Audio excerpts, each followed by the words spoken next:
একটু আগে কি আপনি জানলার পাশে একটা ছায়া দেখেছেন, তাই তো? হ্যাঁ, ঠিক দেখেছেন। আসলে এবারের বাইরে আমার সব থেকে দামি জিনিসটা পড়ে আছে, তাই মাঝে মাঝে দেখতে চলে আসি। না তা তো ঠিক আছে, কিন্তু আপনি নক করেননি কেন?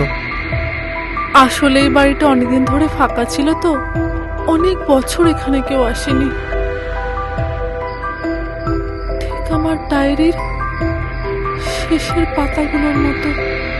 ও, এই বাড়িতে আপনার ডায়েরি আছে,